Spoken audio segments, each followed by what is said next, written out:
but I wanted to give my testimony. So I grew up in Dallas. Um, and, you know, I went to church starting in eighth grade. That's kind of, and it's funny because I didn't even go to church for like church. I went to church because I was thinking that I was going to be transferred to a larger school the next year. And I wanted to learn how to like socialize with other people.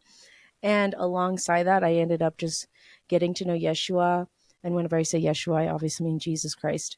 Um, but I ended up getting to know him and just, feeling like that was a safe space and just growing my relationship from there.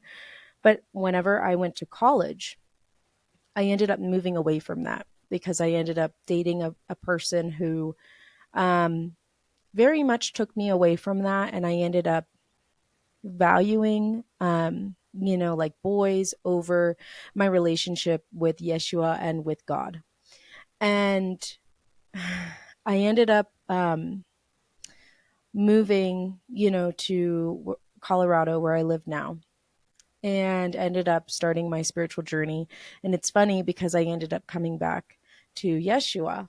And I ended up um, going through some experiences with things like witchcraft and divination and spiritual practices and things along those lines, where I basically was told, okay, usually you have a deity that you work with, choose your deity kind of thing. And obviously I chose Yeshua because I've worked with him a lot. And that was kind of whenever things turned because I was like, like I want you, like Yeshua, like please make my heart more like yours. And I was in my last semester of college. So this is back in 2022. And I didn't really have food in the house. I was working 2 to 3 jobs on top of taking 5 classes at the same time. And getting, I ended up breaking down in the car one morning because I ended up praying a lot more at that time in my journey. And I was like going to work, not going to work, I was going to class and I was praying and I was crying and I was like, Jesus, like, I don't know if you can hear me, but I really need your help right now. Like, I don't have any food and I don't know how I'm going to pay rent. I'm supposed to move. So like I was supposed to be moving and then I was also trying to pay my car payments. And I was like, I don't know what to do, but I'm just going to lay it at your feet and I'm just going to let it go. And I felt him like lift, I'm like tearing up. I felt him like lift the burdens off of my shoulders. And he was like, I've got this. Like, let me take care of it.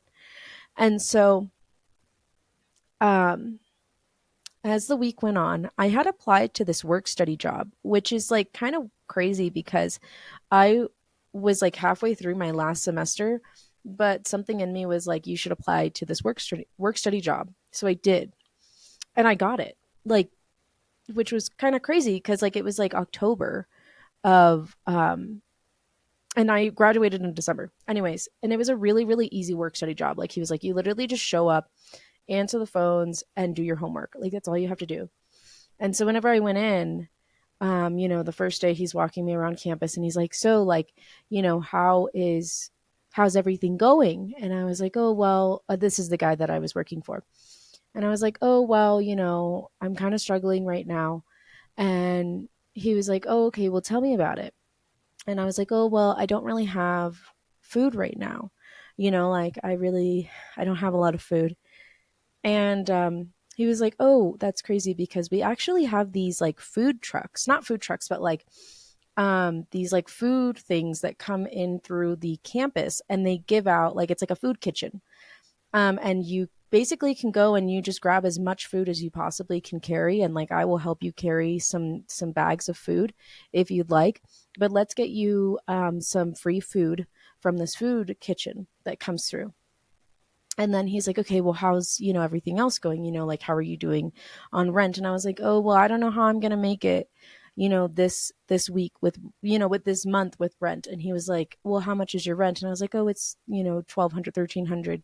And he's like, oh, that's crazy because we have a grant for that and you qualify.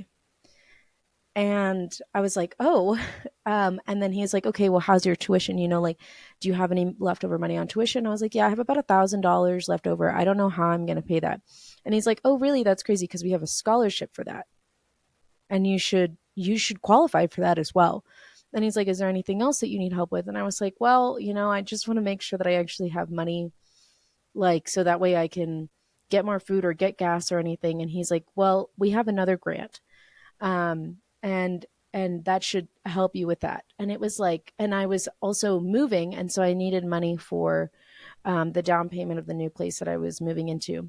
And he's like, oh, well, how much do you need? I was like, I think like 1,200 or 1,400. He's like, oh, well, we have another grant for that, or a scholarship. And he's like, and you should apply. And I ended up applying, and I ended up getting approved for whew, I ended up getting approved for everything. And my friend ended up, sorry, my friend ended up calling me randomly, and she was like, hey, um, I have this box of food that I was going to take to like the homeless shelter or like the food kitchen. And, I was praying on it, and Jesus told me to reach out to you. And so I just wanted to see, do you have any food? And I said, I really don't. I don't have a lot of food right now. And she was like, okay, well, I have like 2 to 3 boxes of food, and I'm on my way over, and I'm going to drop it off. And so I went, like, in a week, all of my problems were solved. I had enough food. I had enough gas. I was able to pay for my rent. I was able to pay for my new place. I was able to pay off my tuition, and I had more money on the side.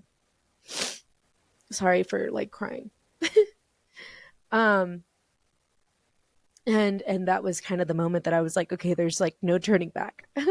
like I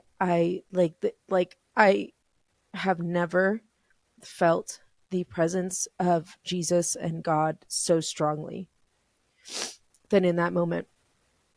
And it's funny because I was reading through an old journal where I was trying to get sober, and I was like, please God, just like, I found it last night. It was like, please God, like, I'm 10 days sober. Like, please help me, like, take all the people out of my life who aren't going to be for me, and like take anything from me that's not for me. And please make my heart more like yours. And please help me to be more unconditionally loving towards other people. And he did. He absolutely did.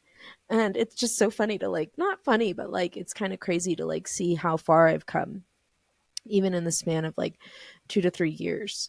Um, and yeah, I don't think there's any ever going back. Um, I love Jesus very much, or Yeshua, and I love God very much. And yeah, and that's why I say that I'm grateful for not having to worry about where my next meal is coming, and not having to worry about having a place to live. And I think sometimes it's important to think back to those times and to realize how blessed I am now. And to realize that, every time that somebody has tried to screw me over, or has, I didn't think I was going to make it through, I make it through every time. And it's because of my relationship with Source, and with my relationship with Yeshua. And it's about the fact that I stopped trying to put myself in a box and go to church. And instead, I just ended up just talking to him all the time. And